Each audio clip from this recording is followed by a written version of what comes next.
Hi, everybody. Welcome to Module 5. Today is Tuesday, September 27th, and this quick video will walk you through what we're doing this week for EDU 481. First of all, I want to thank you all for your great work so far. I am continuing to grade everything that you're turning in, including your literacy autobiographies, your reflections, your exit tickets, your reading strategies, etc. Please look in the gradebook and see if you're missing any work. I want you to know that I'm here to support you this semester. I know that we have a lot going on in our individual lives. I'm with you. If you need extensions or if you need help getting caught up, I'm here to support you. Please reach out to me by calling, texting, or emailing me, and we can make a plan. So look for grades, and if anything is missing or confusing to you, please reach out. Let's look at this week's module in Moodle. We're on Module 5. This is one of my favorites. Of course, my background is as a librarian. I worked as a high school librarian and then also a 4th through 8th grade librarian in a rural school in Montana. So we're looking at a couple of my absolute favorite scholars and starting to investigate children's literature and young adult literature and how we can support our disciplinary content areas with literature. So we're looking at September 26th, pardon me. So the first things that you'll do is there's some further reading for you outside of your textbook this week, including some really short articles. So Stephanie Tolliver is a scholar that I've been following for a couple years now. Absolutely incredible. Her dissertation was on speculative fiction featuring African-American and Black female protagonists, which I then took to do a research project on.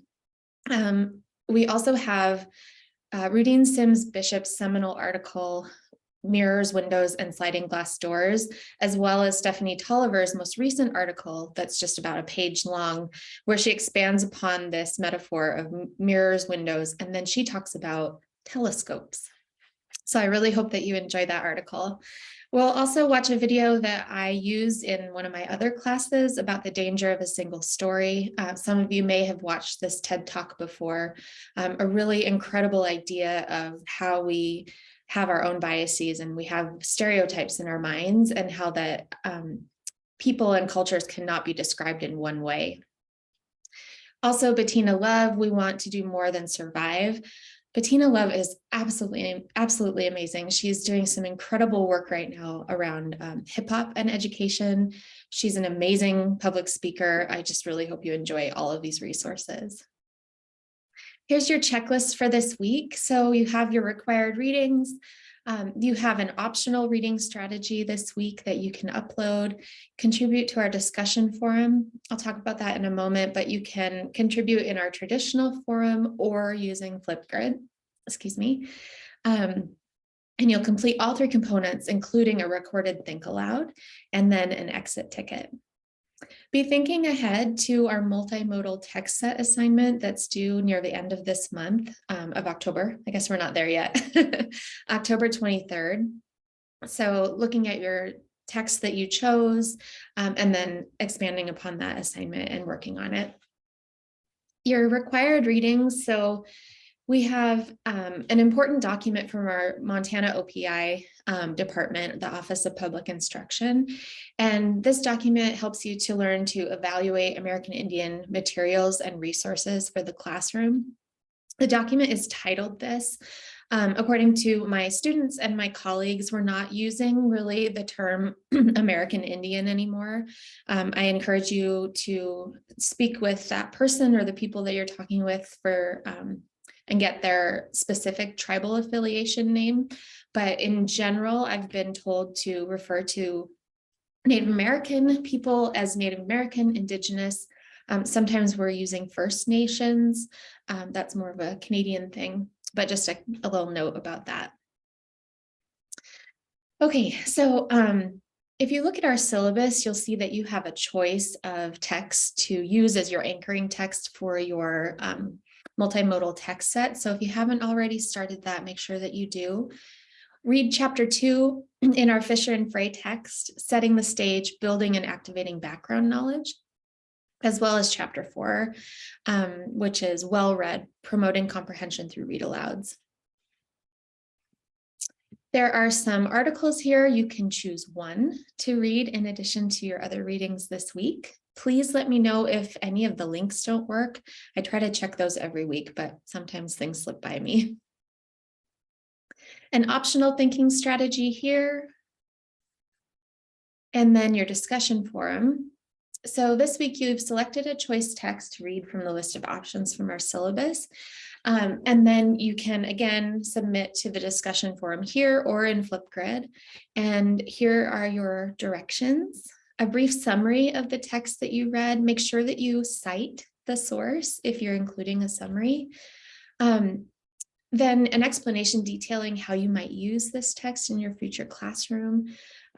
How could this text be used to teach the essential understandings regarding Montana Indians? So even if it's a text that is not about or by Indigenous peoples, how might you incorporate it using the tenets of this document? And then I also ask that in this discussion forum that you submit an audio recorded or video recorded think aloud focused on the short selection of your chosen text. So in your textbook, page 55 through 57 can give you some tips to support you as you create this. Your initial post again is due Saturday before midnight. That's October 1st. And then a response to at least 3 different classmates by Sunday, October 2nd. Here's your exit ticket for this week. Don't forget that. A note about your service learning projects. So I've gotten lots of questions. One of the biggest questions I've received is this. I want to do my service learning project in my field placement classroom for this semester, but I have yet to get placed. So I'm working with individuals on this, but what I would like to tell you is that if that is your goal and that's the community you want to serve and work in for this project, that's totally fine. I can give you an extension on sort of this first assignment, giving a description of that placement, but I don't want it to get away from you. I don't want this to kind of snowball and have a lot of work later in the semester that you're making up. So it's up to you. You might consider other communities or other, things in your life that you could do. But yes, you can use your field placement. Please keep in touch with me though, to let me know that you don't have your placement yet, you're thinking ahead, and let me know as soon as you get that. I'm here to support you, and I want you to do a project that's meaningful to you. There was a discrepancy on the dates. I apologize. Somehow that first assignment, I think it was supposed to be due on Sunday, the 25th, but I had it due on Monday, the 26th, which was yesterday. Again, I'm not going to be super strict on that because it was the wrong date in the documents and then on Moodle. So I'm so sorry about that. I have so many dates in this Moodle shell that I am changing and just trying to make sure everything is perfect, but some slip by me. Be checking your service learning calendar ahead. So this is that assignment I was talking about, that field site decision and description. And then coming up on October 9th is another assignment. So your project proposal. If you need help with this, those important documents are up here, right? And you can expand these folders, and they're also available on our welcome page.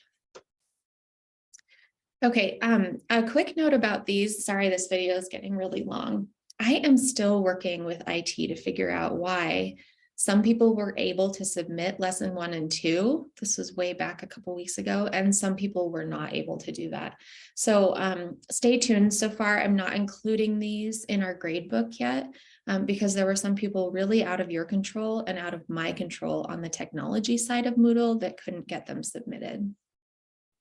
So here are those assignment drop boxes, and this is switched to student view. I actually have quite a few of this first assignment for you that will be created soon.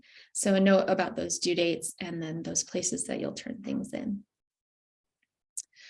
Okie dokie, lots to do. I know that we're really busy in our lives. We have lots going on, but please try to keep up on the things that are due weekly.